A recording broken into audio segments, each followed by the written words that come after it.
Aux premières heures de juin 2022-2025, l'United States Air Force et la marine américaine ont lancé l'opération Midnight Hammer, frappant 3 installations nucléaires iraniennes, Fordo, Natanz et Ispahan.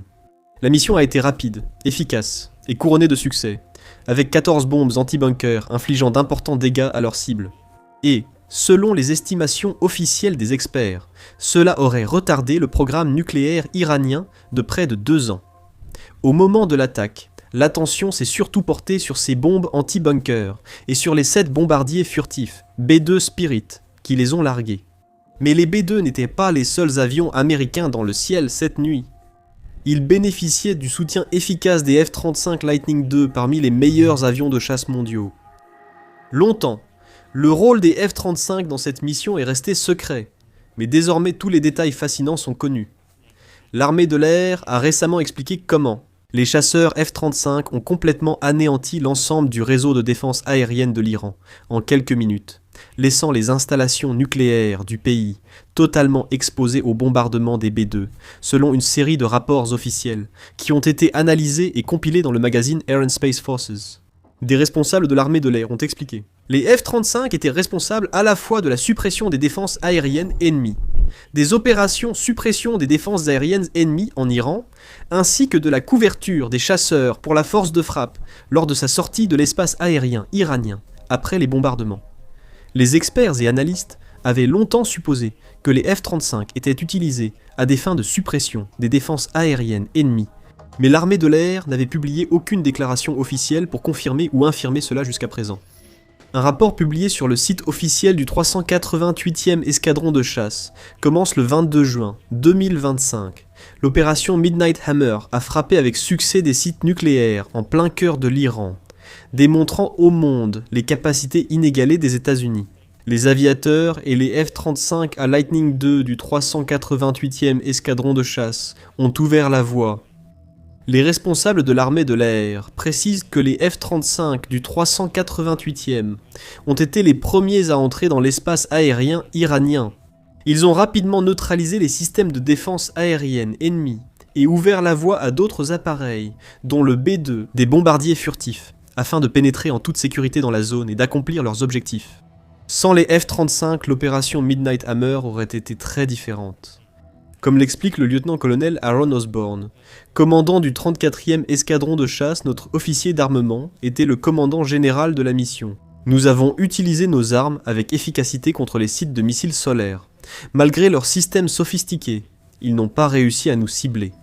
Voir le chasseur détecter et neutraliser les menaces, accomplissant sa mission, était impressionnant. Bien que Osborne n'ait donné aucun détail sur les systèmes précis que l'Iran avait déployés ce jour-là, nous savons que c'est le cas. La force de défense aérienne de la République islamique d'Iran possède un vaste éventail de technologies de défense aérienne, y compris le Sevam Khordad, le Khordad 15 et le Bavar 373.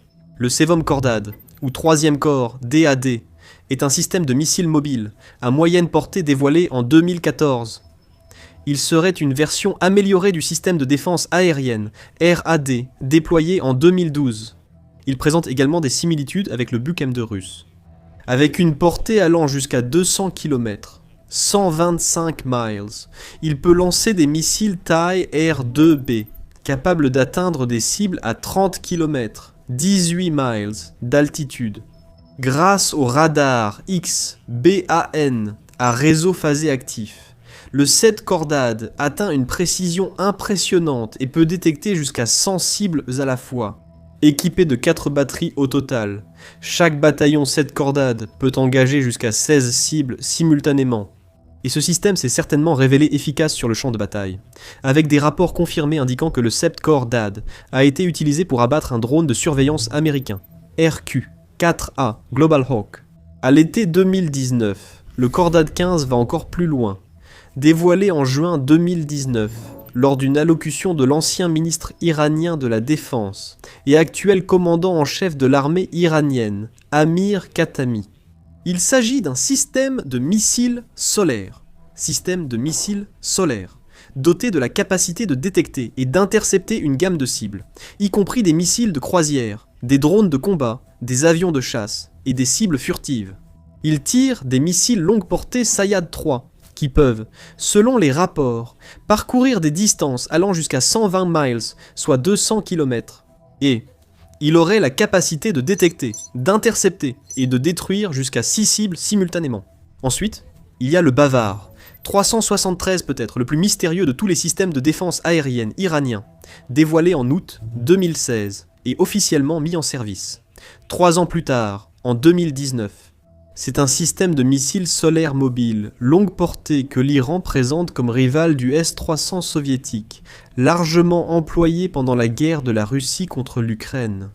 Bien que peu de spécifications précises soient connues concernant ce système, on pense qu'il utilise un radar à réseau phasé pour suivre et identifier des cibles aérodynamiques et des missiles balistiques, les responsables iraniens, affirmant qu'il peut suivre jusqu'à 200 cibles simultanément. Il est aussi signalé qu'il emploie le missile Sayyad 4 successeur du Sayyad 3, vu sur le Khordad 15. Avec une portée supérieure allant jusqu'à 350 km, soit 217 miles, et la capacité d'atteindre également des altitudes plus élevées, allant jusqu'à 32 km, soit 20 miles.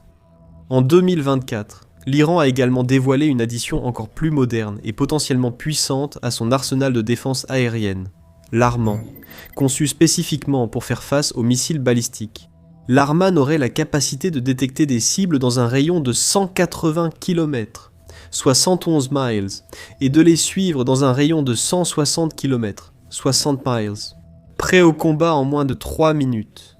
Détecter jusqu'à 24 cibles à la fois, engager 6 cibles simultanément, et tirer des missiles intercepteurs pouvant voler 5 fois plus vite que la vitesse du son.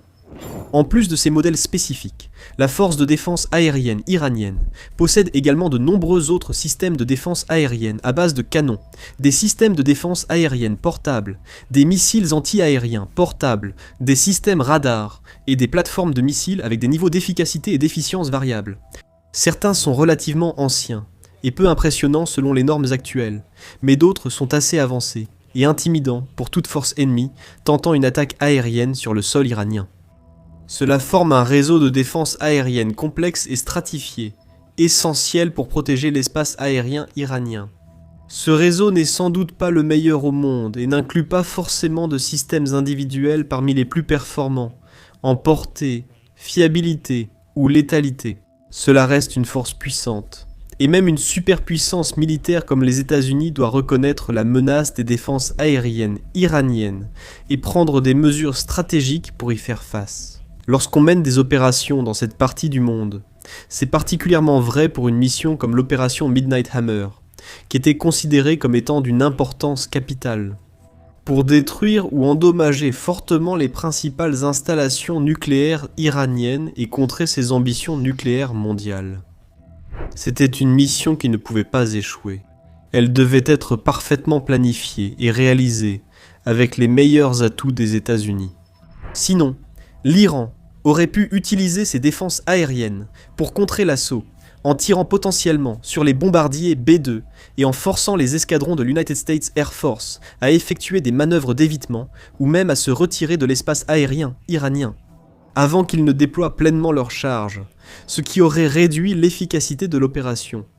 Heureusement, les forces américaines n'ont pas fait dans la demi-mesure lors de l'opération Midnight Hammer, comme l'a rapporté le président américain Donald Trump dans les premières heures qui ont suivi l'attaque, malgré le fait que les bombardiers B-2 Spirit ont infligé une grande partie des dégâts. L'armée de l'air a aussi utilisé les chasseurs furtifs F-35 et F-22, ainsi qu'une vingtaine de missiles Tomahawk, tirés par un sous-marin américain depuis un lieu secret au Moyen-Orient. Et les F-35 étaient sans doute la pierre angulaire de toute l'opération. Comme l'expliquent les récents rapports de l'armée de l'air, ces avions étaient de la pointe de la lance une fois l'opération lancée. À l'aube, ils ont pénétré l'espace aérien iranien par divers axes sous couvert d'obscurité. Conformément au modèle Agile Combat Employment, ou Agile Combat Employment. L'Agile Combat Employment est un concept opérationnel de l'United States Air Force et de l'OTAN visant à accroître la puissance aérienne, la survivabilité et l'efficacité en déployant des forces dispersées, opérant à partir d'un large éventail de petites bases, plutôt que d'une ou deux grandes bases. Cela complique la détection et la réaction des systèmes de ciblage ennemis face aux menaces. Selon un rapport de l'armée de l'air, appliquer le modèle Agile Combat Employment lors d'une mission aussi critique requiert des compétences, une stratégie et une préparation remarquables. L'opération nécessitait une synchronisation précise et un pilotage audacieux des équipages des ravitailleurs et des avions de chasse du groupe d'attaque. Heureusement, les pilotes de F-35 comme ceux de la 388e escadre de chasse comptent parmi les meilleurs au monde. Après des années d'entraînement intensif, ils maîtrisent parfaitement leur métier et comptent parmi les adversaires les plus redoutés que puisse affronter un ennemi. Il est si difficile de devenir pilote de F-35 que seuls 2000 avaient terminé la formation en avril 2023, près de 8 ans après l'entrée en service de l'appareil. Pour Midnight Hammer, seuls les meilleurs ont été déployés pour ouvrir la voie au-dessus de la frontière iranienne. Une fois sur place, l'armée de l'air a partagé très peu de détails sur leurs opérations exactes, mais nous savons qu'ils ont commencé, immédiatement. Ils ont cherché et éliminé tous les radars ou systèmes de défense aérienne qui auraient pu compromettre la mission ou représenter une menace pour les autres avions qui suivaient derrière. Le lieutenant-colonel Osborne affirme que de nombreux sites de missiles solaires ont été détruits si vite que l'Iran n'a pas eu le temps de réagir. En effet, selon le général Dan Kane, président des chefs d'état-major interarmés, aucun tir ennemi n'a été effectué contre les F-35, ni contre les F-22 et les bombardiers B-2, qui étaient également dans les airs ce jour-là. L'armée de l'air attribue cet exploit remarquable à une combinaison de renseignements, d'opérations cybernétiques et de tactiques, ainsi qu'aux remarquables capacités de furtivité et aux technologies de guerre électronique des F-35. Ainsi, tous les pilotes du 388e escadron de chasse et du 419e escadron de réserve déployés au Moyen-Orient sous commandement central américain en mars 2025 sont revenus à leur base d'origine dans l'Utah en septembre après 6 mois particulièrement réussis.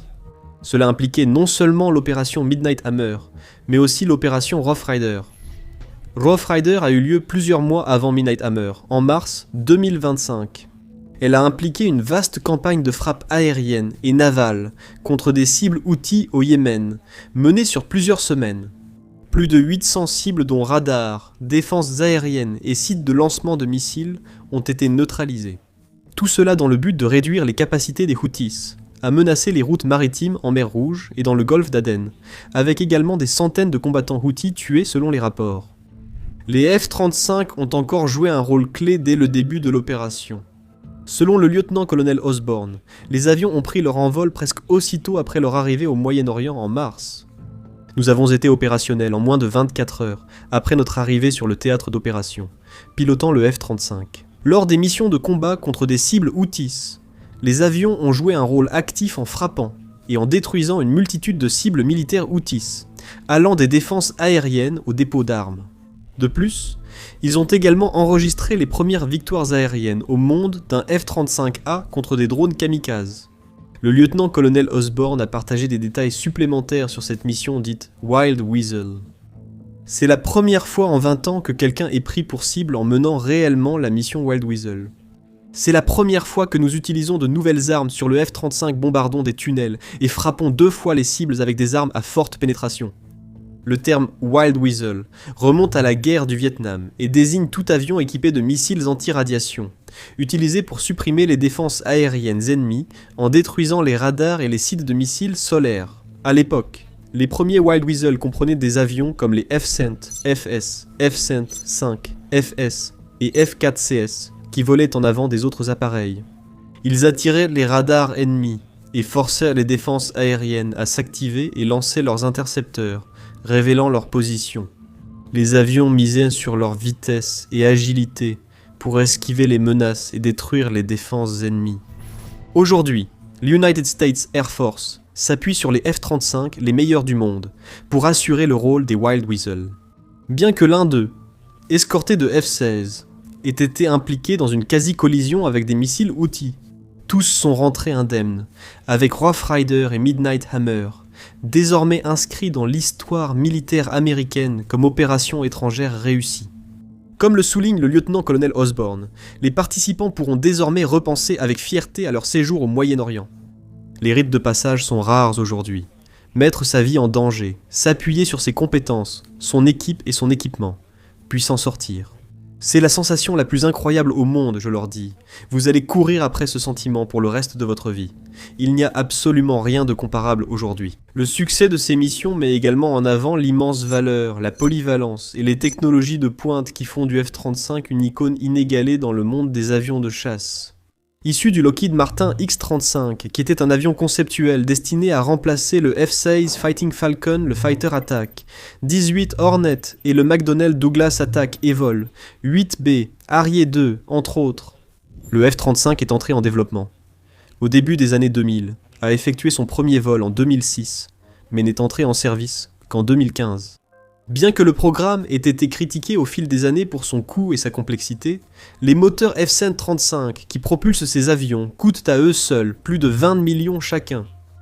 Le résultat final est sans doute l'un des meilleurs chasseurs et des plateformes furtives les plus avancées jamais créées. L'un de ses plus grands avantages est sa technologie de fusion de capteurs, alors que de nombreux avions de chasse sont équipés de différents capteurs, radars et systèmes de guerre électroniques. Le F-35 fusionne automatiquement ces données en un centre unifié, donnant aux pilotes une vue claire et complète de toutes les informations nécessaires. Ils sont toujours conscients et informés des avions ennemis, des défenses aériennes et des menaces au sol dans leur environnement, sans avoir besoin d'interpréter manuellement des données brutes ou de gérer des systèmes confus, compliqués et séparés. Cela offre une conscience situationnelle inédite, permettant aux pilotes de F-35 d'identifier l'ennemi et de planifier avant même d'être détecté. Le F-35 a aussi une furtivité remarquable. Chaque élément de sa conception, de la forme de son fuselage à ses revêtements extérieurs et ses soutes à armements internes, a été conçu dans un souci de furtivité. Il devient presque invisible pour la plupart des radars anciens et difficile à détecter même pour les plus modernes, empêchant aussi le verrouillage des missiles. Et même si, d'une manière ou d'une autre, un F-35 est détecté, il est extrêmement difficile de l'atteindre, sans même parler de l'abattre en plein vol. Il possède des technologies de suppression puissantes, des contre-mesures avancées contre toute menace ennemie, et une agilité remarquable. Il est capable d'atteindre des vitesses supersoniques, de Mach 1,6, ce qui correspond à environ 1220 miles par heure, ou 1960 km par heure. De plus, sa conception permet aux pilotes d'effectuer toute une gamme de manœuvres d'évasion aérienne pour remporter des combats aériens et esquiver les armes ennemies. Ce chasseur possède également son propre système de guerre électronique radar avancé, lui permettant de brouiller ou d'aveugler les systèmes radar ennemis. Suivre plusieurs cibles aériennes et terrestres simultanément, recueillir des renseignements électroniques précieux et bien plus encore. Cela, combiné aux technologies de guerre en réseau du F-35, fait de ce chasseur un élément essentiel de toute opération militaire. Capable d'occuper et d'éliminer les défenses aériennes ennemies, tout en collectant et partageant des données avec navires alliés, drones et unités terrestres, facilitant la coordination des attaques et renforçant la survivabilité et le succès des forces. En plus de tout cela, le F-35 est la véritable définition d'un chasseur multirôle. Si certains chasseurs sont spécialisés ou meilleurs en combat aérien ou appui, le F-35, lui, sait tout faire. Il est capable d'effectuer des frappes de précision air-air, de l'appui aérien, des missions de reconnaissance, des attaques électroniques, et bien plus encore, ce qui élimine le besoin de nombreux avions spécialisés différents pour chaque mission individuelle. Ainsi, les États-Unis peuvent continuer à compter sur le F-35 en toute confiance pour les années à venir, et tous les défis à venir. Comme le note le colonel Charles Fallon, commandant de la 388e escadre de chasse, l'efficacité de cette frappe a validé toutes les capacités du F-35 dont nous parlons depuis des années. Furtivité, létalité, fusion des capteurs, multiplicateur de force. Le groupe de frappe comptait sur nos pilotes, et cet avion pour la mission, et tous deux ont largement répondu aux attentes. Des éléments pour le combat d'aujourd'hui et celui de demain, où qu'il ait lieu. Osborne est d'accord et déclare « C'est la meilleure machine de combat au monde, et plus nous aurons de capacités, plus nous serons létaux. C'est la meilleure au monde, la plus fiable et celle qui a le plus de chances de te ramener chez toi maintenant. » Vous pouvez en apprendre davantage sur la supériorité prouvée du F-35 dans cette vidéo, qui examine ce qui s'est passé lorsque ces avions se sont retrouvés face à certains des meilleurs chasseurs russes. Regardez aussi cette vidéo pour une analyse du F-16 et de son impact majeur dans la guerre Russie-Ukraine. Abonnez-vous aussi à notre chaîne pour des reportages, analyses et infos tactiques sur l'actualité militaire à ne pas manquer.